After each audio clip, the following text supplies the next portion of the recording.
Sociologists talk about master statuses.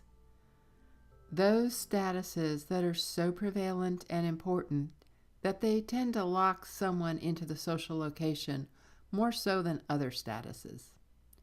One example is sex, how people perceive your sex. Other master statuses are race, ethnicity, and age. Ability or disability are also master statuses.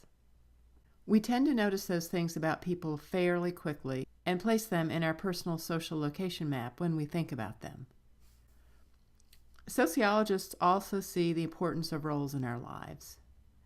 These roles usually relate to your master statuses and the idea that there are behaviors, obligations, and privileges assigned to those roles. The difference between a status and a role is that you occupy a status, but you actively play a role in the social world. We have some freedom in how we play out our roles, but there are social expectations about the role that we generally will meet, whether this is a conscious or an unconscious decision. What is important to understand is that social roles lay out what is expected of people. What we do in life often is dependent on the roles that we have and what's expected of us. Groups, on the other hand, refer to people that interact with one another and who usually have common values, interests, and norms. The groups we belong to have a great deal of influence on our lives. When we belong to a group, we yield to others the right to judge our behavior because we willingly are part of that group. Chapter 5 will look more in depth at groups, so I'll hold off on talking about them in depth right now. Social institutions refer to how society organizes to meet the basic needs of its members. All societies have common social institutions to meet the basic needs of running the society. Without institutions like the family, education, medicine, the economy, and the law, we could not maintain the social order. Some institutions have changed and developed with technology, like mass media or the military. Some have not changed much through all of human history, such as religion or the family, though the basic structure of the family is changing and does differ between societies. The idea, though, is that all societies will have some type of social institution that meets these important social needs.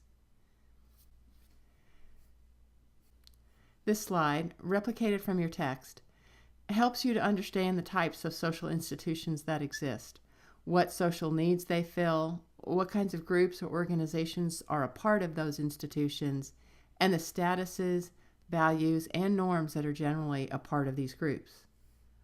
I suggest that you study this table and think about the general concept of institutions and how they are organized, and what this chart helps you understand about them.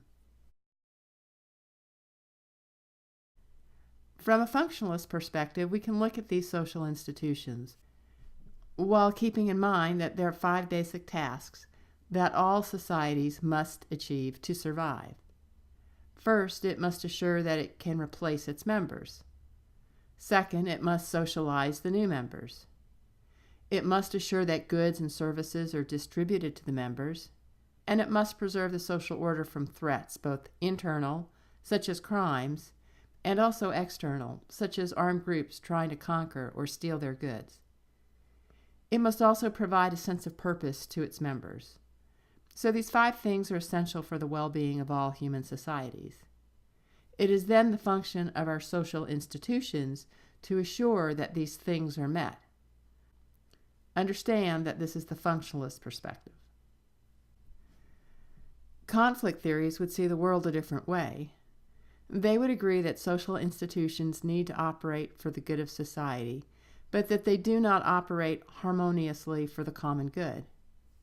Rather, powerful groups manipulate the institutions to maintain their privilege and position of wealth and power. Society is controlled by a small group of people who hold power, and they control our social institutions in order to maintain their personal privilege. They don't want to change the status quo.